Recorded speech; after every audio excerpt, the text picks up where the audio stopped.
Assalamualaikum warahmatullahi wabarakatuh. Alhamdulillah, wassalatu wassalamu ala nabiyyina Muhammadin wa ala alihi wa ashabihi ajma'in. Para jemaah sekalian, Bapak, Ibu, saudara-saudari semuanya yang Allah mudahkan untuk hadir pada kesempatan malam hari ini. Suatu ketika di sebuah zaman yang sudah jauh mendahului kita, sekitar tahun 560 Hijriah, di sana itu seorang ulama yang namanya Syekhul Islam, ini masyarakat menjulukinya Syekhul Islam Abu Abbas Ahmad rahimahullah.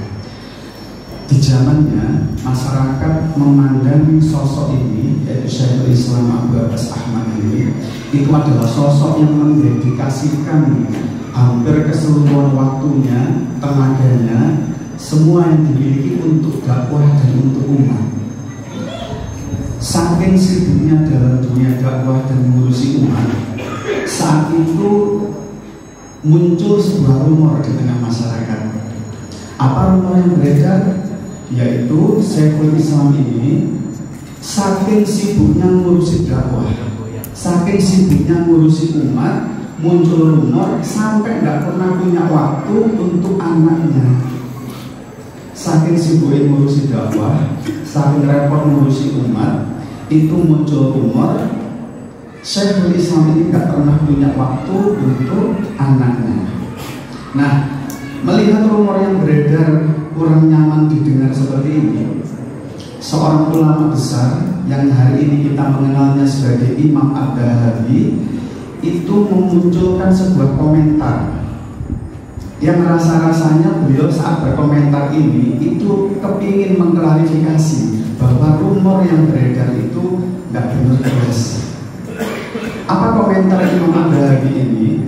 Beliau berkomentar, sungguh sulit dipercaya jika ada seorang ulama, seorang yang dipandang paham ilmu agama ini sampai melakukan perbuatan ini. Apa itu? Tidak pernah punya waktu untuk anaknya. Karena dalam true story-nya, dalam kisah nyatanya disebutkan dalam beberapa kitab sejarah, Syekhul Islam Abu Abbas Ahmad ini itu hampir sesibuk apapun ngurusi dakwah, sesibuk apapun ngurusi permasalahannya umat, itu hampir selalu punya waktu untuk ngancani, untuk membersamai putrinya. Yang dalam beberapa kitab disebutkan saat membersamai putrinya itu Syekhul Islam selalu mengajarkan baca tulis Al-Quran, selalu mengajarkan kitab-kitab hadis, sehingga ananda ini tumbuh menjadi anak-anak yang solihah. Nah, kembali kepada komentar Imam Ad-Dahabi tadi, beliau menegaskan sungguh sangat sulit dipercaya kalau sampai ada seorang ulama yang dipandang paham agama ini sampai melakukan perbuatan ini. Apa itu? Merasa sok sibuk dakwah, sok sibuk ngurusi umat, tapi tidak pernah ada waktu untuk membersamai dan mendidik anak-anaknya. Kata Imam Ad-Dahabi, ini termasuk kesalahan besar yang menyelisih ajaran Rasulullah SAW. Nah, coba kita lihat, ada sebuah hadis yang diriwayatkan oleh Imam Abu Dawud nomor 1692. Coba diperhatikan deh ayat yang rawu pada kesempatan malam hari ini. Kenapa sampai Imam Ad-Dahabi itu ngendikan seperti tadi? Benar-benar gak nurut, gak nalar gitu bahasa Jawa ini. Sungguh sulit dipercaya kalau sampai seandainya ada orang yang ngaku paham agama, sibuk ngurusi umat, sibuk ngurusi dakwah, tapi nggak pernah punya waktu untuk anak-anaknya. Ini merupakan kesalahan besar yang menyelisihi ajaran Rasulullah SAW. Kenapa? Di dalam hadis yang diriwayatkan oleh Imam Abu Dawud tadi, Rasulullah pernah menghentikan seperti ini. Kafadul mar'i isman ayyudhi'a mayyakut. Nah, coba perhatikan. Rasulullah itu umpamanya tadi diterjemahkan dalam bahasa bebas parenting, ya, itu kurang lebih seperti ini. Wahai ayah, wahai bunda, kalian itu sudah cukup dikatakan telah berbuat dosa. Kapan itu? ketika kalian menyia-nyiakan, mengabaikan, menelantarkan, tidak pernah punya waktu untuk kebersamaan dan pendidikan, kepada siapa? Untuk orang-orang yang ada dalam tanggungan kalian, yang tidak lain itu adalah anak-anak kita. Nah, coba diperhatikan kembali, saya ulangi maknanya. Wahai ayah, wahai ibu, cukuplah kalian itu dikatakan telah berbuat dosa. Kapan itu? Ketika kalian merasa sok sibuk dengan pegawaiannya, sok sibuk ngurusi umat, tapi anak oman tidak pernah bercanda, tidak pernah dibersamai untuk dididik. Itu sudah cukup bagi kita sebagai abi dan umi, dikatakan Rasulullah telah berbuat dosa. Nah, inilah yang menjadi pembahasan kita malam ini. Ternyata ulama-ulama kita terdahulu itu menjadikan poin ini untuk sebagai tolak ukur seseorang itu betul-betul paham agama maupun boten. Meskipun ilmunya luas, gampang ngalor ngidul pelosok ngetan, tapi dengan kesibukan itu ia tidak pernah punya waktu untuk membersamai tumbuh kembang anak-anaknya. Ini sudah menjadi celah bagi ulama saat itu untuk mengatakan wong ini gak tenang agamane. Direnungkan dulu poin pertama ini. Terus kemudian yang kedua, sekarang ayo kita belajar apa akibatnya kalau seorang abi dan seorang umi ketika Allah hadirkan anak di dalam rumah tangganya, tetapnya yang merasa sok sibuk, tidak pernah ada waktu untuk anak, tidak pernah meluangkan waktu untuk membersamai anak-anak, untuk didik anak-anak. Ayo coba kita lihat apa bahayanya kalau seorang orang tua, abi dan umi ngeyel, tetap tidak mau kembali dalam parenting di atas jalan hidayah ini. Di antara sekian banyak bahaya yang akan muncul, malam ini kita akan belajar satu hal. Seorang anak, perhatikan ya, ketika dihadirkan dalam rumah tangga kita, kok abi dan uminya tidak pernah secara serius meluangkan waktu untuk membersamai anak yang tumbuh kembang, itu nanti anak akan mengalami yang namanya kehampaan. Jiwanya ada seakan-akan ada ruang kosong yang tidak pernah diisi kasih sayang oleh orang tuanya.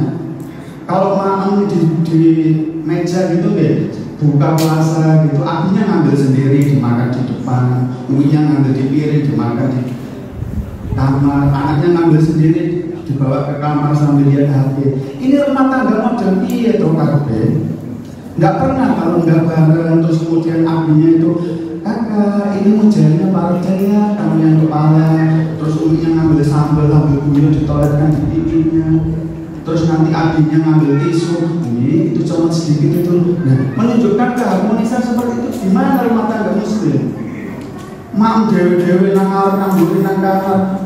Apakah seperti ini yang ingin jenengan contohkan konsepsi rumah tangga yang baik untuk anak-anak itu? Di mana kebersamaan? Di mana saat didik sama saat makan? Ayo, kalau makan tangan kanan, nggak boleh ngambil yang jauh dulu, coba yang dekat. Nanti kalau kopi ote-ote yang sana, bilang sama umi, aku pilih ote-ote, ya bukan. Nah, di mana unsur pendidikannya kalau jenengan nggak pernah membersamai anak-anak seperti itu? Sehingga anak-anak yang tumbuh kembang tanpa kehangatan kebersamaan untuk dari orang tuanya, anak akan mengalami kehampaan jiwa. Nah, sekarang perhatikan, mohon didengarkan baik-baik, karena waktunya terbatas. Saya pilihkan yang paling berbahaya. Perhatikan kaidahnya. Apapun yang masuk dalam jiwa anak, ketika anak itu mengalami kehampaan, maka sesuatu itu akan terpatri kuat dalam jiwa anak dan berpotensi menjadi candu. Saya ulangi lagi, apapun yang masuk dalam jiwa anak, ketika anak itu mengalami kehampaan jiwa, maka sesuatu itu akan terpatri kuat dalam jiwanya dan berpotensi menjadi candu. Saya kasih contoh sekarang. Suatu ketika ada anak di antara anak kita tuh, Ais misalnya ya, itu karena berbuat salah tertentu gitu ya, mungkin habis mainan gak dirapikan dengan baik gitu ya, terus abinya marah-marah. Kak, aku tuh udah ngomong berapa kali, kalau habis mainan tuh boleh dirapikan, gak gelekan kayak gini. Kamu memang anak malas, dituturin otaknya, gak manut. Oh memang anak umiin misalnya gitu, marah-marah begitu. Nah, anak ketika habis dimarahin seperti itu, perasaannya akan mengalami kehampaan, sedih. Hampa itu sedih, tertekan, takut. galau, sumpah. Nah, ketika dalam keadaan hampa seperti itu, uminya dari dapur dengar. Ketika abinya udah keluar, dipanggil Ais, sini sayang, sini nak.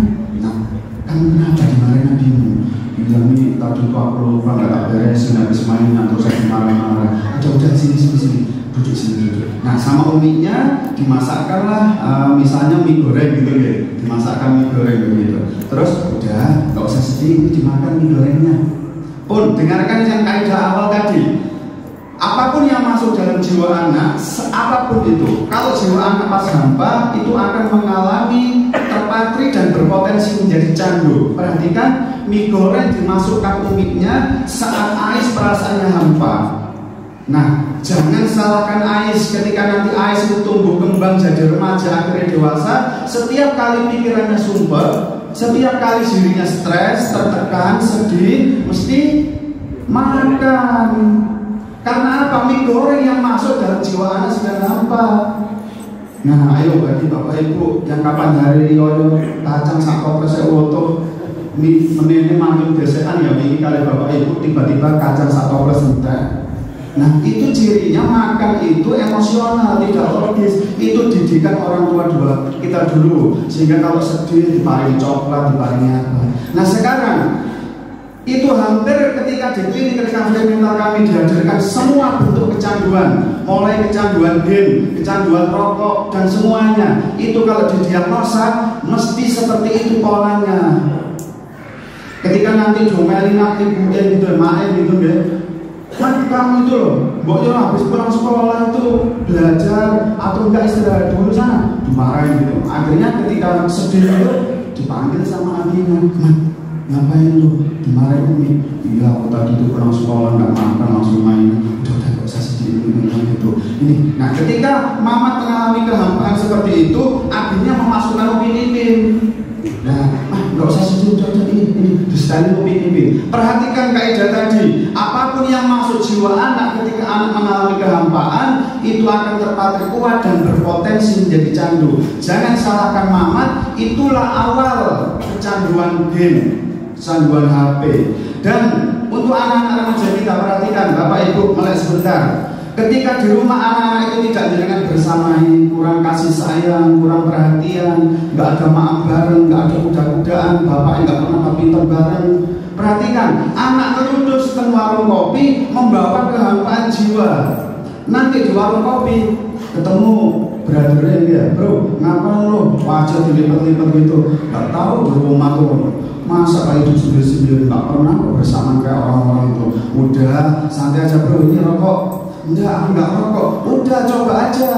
Ini nanti akan bikin stresmu hilang. Perhatikan, rokok pertama kali masuk saat jiwa anak mengalami hampa. Itulah awal anak kecanduan rokok.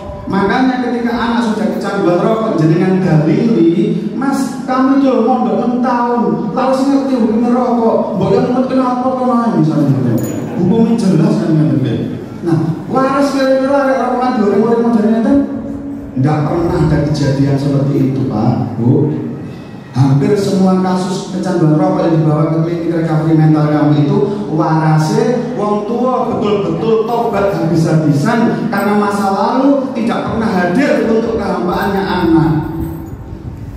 Nah, semerak ngeyel, tetap ngeyel, tidak mau kembali terhadap parenting, tidak ada jalan hidayah. Allah akan jaga orang tua dengan pola tingkah anak seperti ini. Nah, untuk itu saya kepingin di kesempatan yang pendek ini, ayo kita kembali dekat kepada anak-anak sebelum saatnya nanti jangan sumpah dengan semua perilaku anak-anak yang bermula dari kehampaan jiwanya. Nah, sekarang perhatikan sebagai akhir dari kultum ini, jenengan kalau berdoa memohon kepada Allah, DPDP kepada Allah agar dikaruniai anak yang soleh. Doa yang paling sering muncul, doa yang seperti apa, Pak? Bu? Betul. Nah, perhatikan, ada satu doa yang sangat sering ya dengan panjatkan Robbi habli musolihin. Terus kemudian apalagi Robbana hablana min azwajina wa dzurriyyatina qurrata a'yun waj'alna lil muttaqina imama. Jadi jenengan itu sebenarnya sudah kepengin sebenarnya punya hajat mohon kepada Allah agar ya Allah karuniakanlah kepada kami pasangan-pasangan kami, anak-anak kami itu yang kalau dipandang itu ya Allah qurrata a'yun. Nanti jenengan coba intip di dalam tafsir As-Sa'di boleh, di dalam tafsir Ibnu Katsir boleh. Intinya ketika Allah menghadirkan anak di rumah tangga kita kok jadi qurrata a'yun, itu artinya anak itu kalau dipandang wong tuane, dipandang abi dan uminya, itu bikin wong tuane itu umpama boleh bergumam tuh ya Allah, matur nuwun sangat ya Allah, hamba nggak pernah kecewa punya anak seperti ini. Puas rasanya, bahagia rasanya. Kenapa? Karena hari-harinya anak itu mempertontonkan ketaatan kepada Allah, akhlaknya masya Allah, baktinya itu betul-betul bikin hati itu marem. Sampai sampai ini saya bacakan satu komentar dari seorang ulama kita, yaitu yang hidup di generasi tabi'in, yaitu Hasan Al-Basri rahimahullah. Itu mengungkapkan seperti ini. Perhatikan kaitannya sama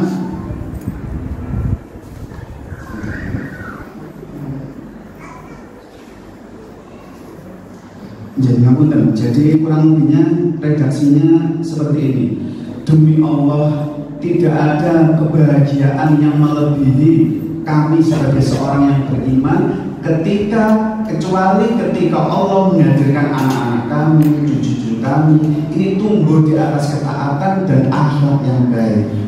Seorang ulama itu sampai seperti itu, persis seperti Mbah Kun Bauti kita dulu sempat ngendikan kepada kita semuanya, meskipun nanti awakmu itu duitnya akeh, sukses, terhormat di masyarakat, wis tak harus ngomongane mbahmu iki. Iku semuanya ndak ana gunane, rasane itu hambar ketika awakmu digodho ambek anakmu.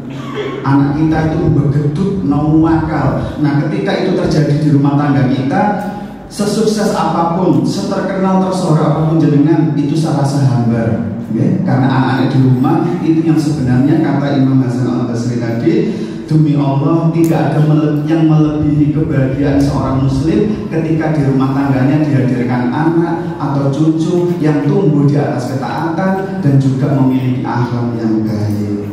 Nah, oleh karena itu saya mengajak kepada panjenengan semuanya, ayo nanti kita mulai dekat ya kepada anak-anak, mulai dekat kepada anak-anak, dibersamai saat malam, saat terus bareng. Nah, perhatikan, ini nanti pulang dari sini, saya tahu dengan ngejar target yang tadinya 1 juz, sekarang pengen 2 juz, pengen 3 juz, pengen khatam berkali-kali, silahkan. Itu namanya tilawah ya. Tapi dalam kaitannya sama parenting, jangan lupakan tadarus.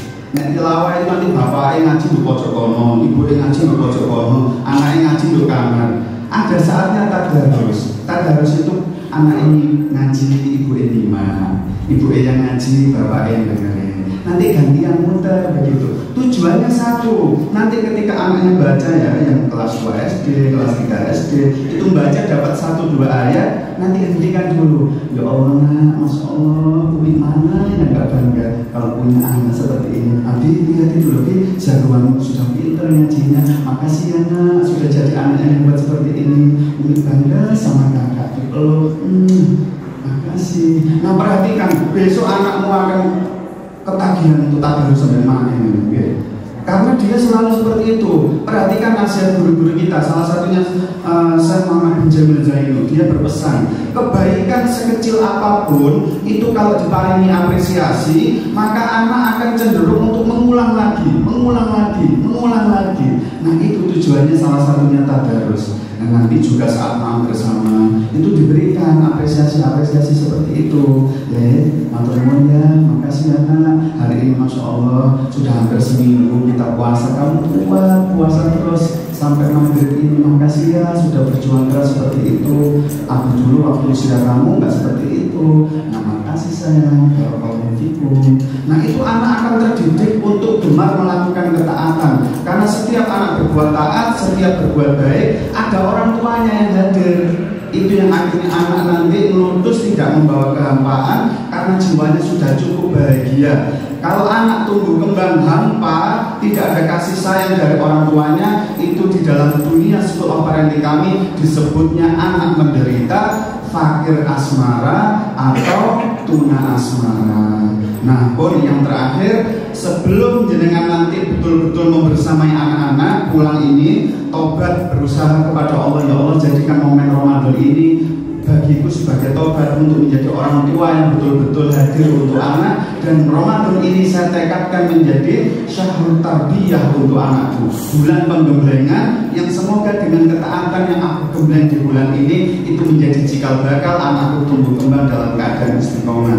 Nah, yang terakhir, pesan setunggal mawon ya. Satu, ketika nanti dengan tobat ingin membersamai anak-anak, saya pesan satu hal, jangan lakukan toxic parenting sebagaimana yang sudah dinasihatkan oleh Rasulullah. Perhatikan, Rasulullah SAW menghentikan di dalam sebuah hadis yang diriwayatkan oleh Imam At-Tirmizi nomor 1976, ketika Rasulullah menghentikan, laisal mu'min, bukanlah seseorang itu dikatakan mukmin bitoan.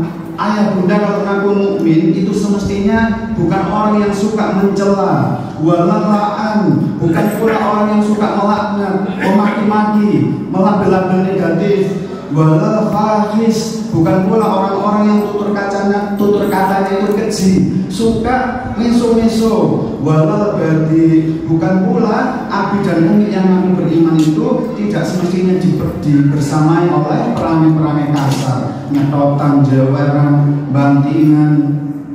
Itu mboten parang. Ayo mulai ditoto hidupnya bersama anak, tapi tetap jangan sampai toksik, jangan sampai beracun, muring-muringan, kasar, nyelatuan, jahat, judes, nyetotan dan lain-lain. Kalau ini jenengan lakukan, perhatikan dampak terburuknya adalah anak akan tersimpan di dalam memori jangka panjangnya hati yang namanya sentimen suara. Sentimen suara itu ngeten loh. Jenengan misalnya bapak-bapak ibu rapat, pengurus masjid, pengurus PKK atau yang lain, itu kadang kalau uji kita hadir 1-2 orang itu nek ngomong itu ngawur, nek usul ngawur, omongannya nyelekit, pedes, senengannya nyakitin. Seneng boten nek bersama orang seperti itu. Nah, kalau selama ini kita berteman dengan orang seperti ini, kok tiba-tiba dalam rapat itu dia angkat tangan usul dan usulnya benar, kira-kira hati jenengan bisa terima mboten? Sulit, karena selama ini sudah dikenal suka mencela, omongan pedes, menyakitkan. Itu yang terjadi di anak-anak kita. Kalau di masa lalu kita membersamai dengan toksik, suka mencela, kasar dan lain-lain, akhirnya tersimpan sebuah sentimen suara. Suara mae, suara bapae adalah suara yang hanya bisa melukai jiwa. Sehingga suatu saat kalau sudah tersimpan sentimen suara, seorang abi dan umi kepingin nuturi meskipun lembut, Dok, ayo anak sudah mau maghrib, nggak mandi, bulat dari kamar. Nah ayo udah mandi, mau adzan, bulat nang kamar. Kenapa? Karena suara yang nyuruh mandi tadi sudah terlanjur tersimpan sebagai sentimen suara, karena di masa lalu bisanya cuma menyakiti perasaan, melukai jiwa. Buktinya apa? Begitu Pak D-nya datang, Dek ono bosok rame mbak Aji itu loh, ono anu loh, ono atus yang mau bulat aja. Pak D ini cuma ngendikannya dan Ais, ayo udah mandi itu mau adzan. Dan Pak D ini ngomong sepisah langsung budan mandi, nopo kira-kira? Karena suara Pak D-nya belum tersimpan sebagai sentimen suara. Itulah masalahnya. Kenapa kalau sama orang tua nggak pernah diguru, nggak pernah didengar nasihatnya, tapi kalau sama teman, sama ustadznya, sama Pak D-nya mesti manut. Ini yang disebut sentimen suara, efek dari orang tua yang ngeyel, nggak mau kembali kepada jalan hidayah, yaitu kelembutan. Inilah yang menjadi penyebab gagalnya dakwah